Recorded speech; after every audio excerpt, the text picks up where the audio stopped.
ఇప్పుడు ఆల్మోస్ట్ రోబోటిక్స్లో 50% తక్కువ blood loss ఉంటుంది, రికవరీకి తక్కువ టైం పడుతుంది, సో అని బెనిఫిట్స్ ఉన్నాయి. బట్ మీ 20 years ఎక్స్పీరియన్స్లో దీని గురించి మీరు విన్న అపోహలు ఏంటి? మీరు ప్రతి పేషెంట్ని రోబోటిక్స్ బెస్ట్ అని చేయడానికి ఎలా కౌన్సిల్ చేస్తారు? అంటే చూడండి, రోబోటిక్ సర్జరీలో ఏంటంటే తక్కువ కోత ఉంటుంది, మినిమలీ ఇన్వేసివ్ సర్జరీ అంటాం. అంటే కీ హోల్ సర్జరీ, లాప్రోస్కోపీలో ఎలా కీ హోల్ ఉంటుందో రోబోటిక్ కూడా అలాగే కీ హోల్ సర్జరీ.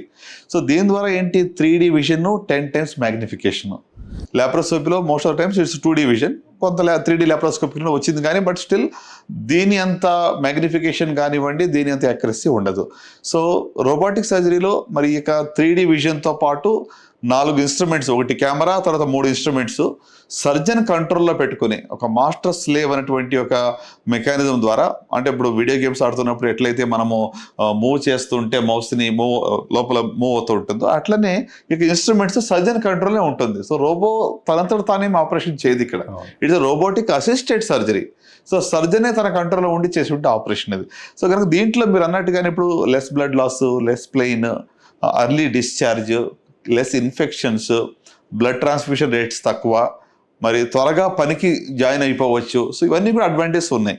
కానీ అన్ని సర్జరీస్కి రోబోటిక్ అనేది కూడా కాదు. ఓకే, ఇప్పుడు కొన్ని డిఫికల్ట్, ఇప్పుడు గాల్ బ్లాడర్ సర్జరీ ఉందనుకోండి, సింపుల్ గాల్ బ్లాడర్ స్టోన్స్ ఉన్నాయి అనుకోండి, దానికి laparoscopic cholecystectomy is good enough. Okay, simple appendix ఉందనుకోండి, దానికి రోబోటిక్ అవసరం లేదు, లాప్రోస్కోపీతో కూడా అయిపోతుంది. కాంప్లెక్స్ సర్జరీస్లో robotic has a definite role. ఇప్పుడు లంగ్ సర్జరీస్ ఉన్నాయి, ఇదివరకు చెస్ట్ ఓపెన్ చేసి లంగ్ సర్జరీ చేసేవాళ్ళం.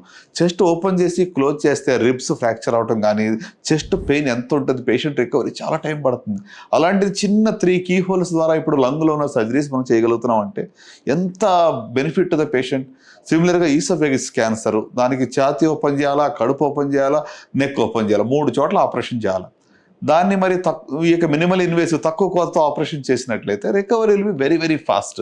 అలాగే ఇప్పుడు గర్భసంచి క్యాన్సర్ సంబంధించిన సర్జరీస్ కావచ్చు, రోబోటిక్ హిస్టెక్టమీస్ అంటాము, అలాగే robotic colectomies, colon cancer, right. So ఇందాక మనం అనుకున్నట్టుగానే రెక్టల్ క్యాన్సర్కి సంబంధించి, so prostate cancer for example, దానికి కూడా ఇక రోబోటిక్ అనేది ఎక్స్ట్రాడినరీ. ఓకే, సో అంటే ఫంక్షన్స్ ప్రిజర్వ్ చేస్తూ బెస్ట్ అవుట్కమ్స్ ఇవ్వడం అనేటువంటి రోబోటిక్ ద్వారా అవుతుంది. సో అలాంటి వాటిలో స్పెసిఫిక్గా we will guide the patients అనమాట. దీనివల్ల ఈ అడ్వాంటేజెస్ ఉన్నాయి.